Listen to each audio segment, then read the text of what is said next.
Hi ಎಲ್ಲರಿಗೂ ನಮಸ್ಕಾರ. ನಾನು ನಿಮ್ಮ ಪ್ರೀತಿಯ Amrutha Gowda. Welcome to my YouTube channel. ಯಾರೆಲ್ಲ ನನ್ನ ಚಾನಲ್ನ ನೋಡ್ತಾ ಇದ್ದೀರೋ ಪ್ಲೀಸ್ ಸಬ್ಸ್ಕ್ರೈಬ್ ಮಾಡಿ. ಸೊ ನಾವು ವಿಡಿಯೋಗೆ ಹೋಗೋಣ. ಸೊ ಮಂತ್ರಾಲಯಕ್ಕೆ ಹೋಗೋರು ತಪ್ಪದೆ ಈ ಕೆಲಸನ ಮಾಡಬೇಕು ಮತ್ತು ಈ ಕೆಲಸನ ಮಾಡಬಾರ್ದು. ಯಾವ ಕೆಲಸ ಮಾಡಬೇಕು ಯಾವ ಕೆಲಸ ಮಾಡಬಾರ್ದು ಅಂತ ಹೇಳ್ಕೊಂಡು ಹೋಗ್ತೀನಿ.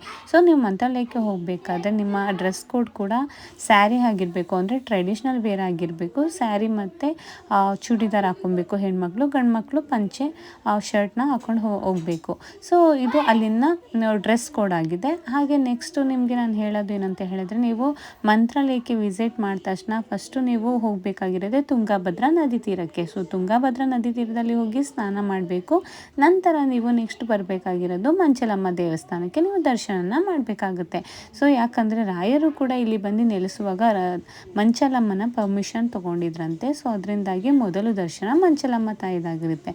ಸೊ ಮಂಚಲಮ್ಮನ ದರ್ಶನ ಪಡೆದು ನಂತರ ನೀವು ಬೃಂದಾವನ ಪ್ರವೇಶ ಮಾಡಿ. ಸೊ ರಾಯರ ದರ್ಶನನ ಹೋಗಬೇಕಾದ್ರೆ ದಯವಿಟ್ಟು ಕೆಟ್ಟ ಅಭ್ಯಾಸಗಳನ್ನೆಲ್ಲನೂ ಬಿಟ್ಬಿಡಿ. ಯಾಕಂದರೆ ಎಷ್ಟೋ ಜನ ಹೇಳ್ತಾರೆ ಮಂತ್ರಾಲಯಕ್ಕೆ ಹೋದರೂ ಕೂಡ ಏನೂ ಆಗಿಲ್ಲ ಅಂತ. ನೀವು ಮಾಡಬಾರ್ದೆಲ್ಲ ಮಾಡ್ಕೊಂಡು ಹೋದರೆ ಅಲ್ಲಿ ಏನಾಗುತ್ತೆ? ಸೊ ಕೆಲವೊಂದು ನಿಯಮಗಳನ್ನ ಅನುಸರಿಸ್ಕೊಂಡು ಹೋಗಿ. ಯಾಕಾಗಲ್ಲ? ಖಂಡಿತವಾಗ್ಲೂ ಹಾಗೆ ಆಗುತ್ತೆ. ಸೊ ನೀವು ರಾಯರ ದರ್ಶನ ಪಡೆಯುವಾಗ ಮನಸ್ಸಲ್ಲಿ ಶುದ್ಧವಾಗಿ ಇಟ್ಕೊಂಡಿರಬೇಕು. ನೀವು ಯಾವ ಉದ್ದೇಶಕ್ಕೆ ಹೋಗಿದ್ದೀರಾ ಆ ಉದ್ದೇಶ ನೆರವೇರೋ ಹಾಗೆ ನೀವು ಕೇಳ್ಕೊಳ್ಳಿ. ಹಾಗೆ ರಾಯರ ದರ್ಶನನ ಮಾಡಾದ ಮೇಲೆ ನೆಕ್ಸ್ಟ್ ನೀವು ಪ್ರದಕ್ಷಿಣೆನ ಹಾಕಿ. ಕೆಲವರು 3 ಬಾರಿ ಪ್ರದಕ್ಷಿಣೆನ ಹಾಕ್ತಾರೆ. ಸೊ ನೀವು ಪ್ರದಕ್ಷಿಣೆ ಹಾಕುವಾಗ 108 ಬಾರಿ ಶ್ರೀ ಗುರು ರಾಘವೇಂದ್ರಾಯ ನಮಃ ಅಂತ ಕೇಳಿಕೊಂಡು ಪ್ರದಕ್ಷಿಣೆ ಹಾಕೋದು ತುಂಬ ಉತ್ತಮ. ಪ್ರದಕ್ಷಿಣೆ ಹಾಕಿದ ನಂತರ ಅಲ್ಲಿ ಸಿಗುವಂತಹ ಮಂತ್ರಾಕ್ಷತೆಯನ್ನು ನೀವು ತಲೆಯ ಮೇಲೆ ಇಟ್ಕೊಂಡು ಮತ್ತೆ ಅಲ್ಲಿ 10 ನಿಮಿಷ ಕೂತ್ಕೊಂಡು ಅಲ್ಲಿ ಕೂಡ ನೀವು ಪ್ರೇ ಮಾಡ್ಕೊಳ್ಳಿ. ಸೊ ರಾಘವೇಂದ್ರ ಶ್ರೀಗಳ ಶ್ಲೋಕನ ಹೇಳ್ಕೊಳ್ಳಿ. ಹಾಗೆ ನಿಮ್ಗೆ ಏನೇನು ಕಷ್ಟ ಇದೆ ಎಲ್ಲನೂ ಹೇಳ್ಕೊಳ್ಳಿ. ಸೊ ಎಲ್ಲ ಮುಗೀತು. ಈಗ ನೀವು ರಿಟರ್ನ್ ಹೋಗಬೇಕಾದ್ರೆ ನೀವು ಮಾಡಬೇಕಾಗಿರೋಂಥ ಕೆಲಸಗಳು ಯಾವುದಿದು ಅಂತ ಹೇಳಿದ್ರೆ, ವೆಂಕಟೇಶ್ವರ ದೇವಸ್ಥಾನಕ್ಕೆ ವಿಸಿಟ್ ಮಾಡಿ. ಹಾಗೆ ಆಂಜನೇಯ ದೇವಸ್ಥಾನಕ್ಕೆ ವಿಸಿಟ್ ಮಾಡಿ. ಹಾಗೆ ಶ್ರೀ ಅಭಯ ಆಂಜನೇಯ ಸ್ವಾಮಿ ಟೆಂಪಲ್ ಕೂಡ ವಿಸಿಟ್ ಮಾಡಿ. ನಂತರ ನೀವು ಅಲ್ಲೇ ಒಂದು 20 ಕಿಲೋಮೀಟರ್ಸ್ ಆಗ್ಬೋದು ಪಿಚ್ಚಾಲಿ ಮತ್ತು ರಾಘವೇಂದ್ರ ಶ್ರೀಗಳು 13 ವರ್ಷ ನೆಲೆಸಿದಂತಹ ಅಪ್ಪಣ್ಣಾಚಾರ್ಯ ಮನೆ ಕೂಡ ಇದೆ. ಸೊ ಅಲ್ಲಿ ಕೂಡ ಹೋಗೋದನ್ನು ಮರಿಬೇಡಿ.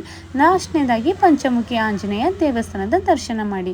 ಸೊ ಇಲ್ಲಿಗೆ ನೀವು ಮಂತ್ರಾಲಯಕ್ಕೆ ಬಂದಿದ್ದು ಕೂಡ ಸಾರ್ಥಕ ಆಗುತ್ತೆ. ಹಾಗೆ ದರ್ಶನ ಕೂಡ ತುಂಬ ಒಳ್ಳೆಯದಾಗುತ್ತೆ. ಹಾಗೆ ನೀವು ಮಂತ್ರಾಲಯಕ್ಕೆ ಯಾವ ಉದ್ದೇಶದಿಂದ ಬಂದಿದ್ದೀರಾ ಅದು ಕೂಡ ನೆರವೇರುತ್ತೆ. ಸೊ ಇಲ್ಲಿ ನಾನು ಯಾವ್ದು ಮಾಡಬೇಕು ಅಂತ ಹೇಳಿದೆ. ಯಾವ್ದು ಮಾಡಬಾರ್ದು ಅಂತ ಹೇಳಿದ್ರೆ, ಹೆಣ್ಮಕ್ಳು ಉರುಳು ಸೇವೆನ ಮಾಡಬೇಡಿ. ನೆಕ್ಸ್ಟು ಸಾಷ್ಟಾಂಗ ನಮಸ್ಕಾರ ಮಾಡಬಾರ್ದು. ಹೌದು, ನಮ್ಮ ಹಿಂದೂ ಸಂಪ್ರದಾಯದಲ್ಲಿ ಸಾಷ್ಟಾಂಗ ನಮಸ್ಕಾರನ ಗಂಡು ಮಕ್ಕಳು ಮಾಡಬೇಕು, ಹೆಣ್ಮಕ್ಳು ಮಾಡೋಂಗಿಲ್ಲ. ಹಾಗೆ ಹೆಣ್ಮಕ್ಳು ಯಾವ ರೀತಿ ನಮಸ್ಕಾರ ಮಾಡಬೇಕು ಅಂತ ತುಂಬ ಜನದಲ್ಲಿ ಕ್ವೆಶನ್ ಇರುತ್ತೆ. ಸೊ ನೀವು ಮಂಡಿ ಹುರಿ ನಮಸ್ಕಾರ ಮಾಡಿ. ತುಂಬ ಜನ ಮುಡುಪನ ಕಟ್ಟಿರ್ತೀರ, ಸಂಕಲ್ಪನ ಮಾಡ್ಕೊಂಡಿರ್ತೀರ. ಸೊ ನೀವು ಸಂಕಲ್ಪ ಮಾಡಬೇಕಾದ್ರೆ ಒಂದು ಸಂಕಲ್ಪ ಸೇವೆ ಮಾಡಿಸ್ತೀವಿ ಮಂತ್ರಾಲಯಕ್ಕೆ ಬಂದು ಅಂತ ಹರಕೆ ಹೊತ್ಕೊಳ್ಳಿ. ಸೊ ಈ ಸಂಕಲ್ಪ ಪೂಜೆನ ಬೆಳಗ್ಗೆ 5ರಿಂದ 7 ಗಂಟೆಗೆ ಮಾಡ್ತಾರೆ. ಸೊ ಈ ಸಮಯದಲ್ಲಿ ನೀವು ಸಂಕಲ್ಪ ಪೂಜೆನ ಮಾಡ್ಕೊಳ್ಳಿ. ಸೊ ನೀವು ಮುಡುಪು ಕಟ್ಟಿದಾಗ ಇದನ್ನು ಬೇಡ್ಕೊಂಡು ಕಟ್ಟರೆ ಮತ್ತಷ್ಟು ನೀವು ಯಾವ ಉದ್ದೇಶಕ್ಕೆ ಕಟ್ಟಿದ್ದೀರ ಅದು ನೆರವೇರುತ್ತೆ.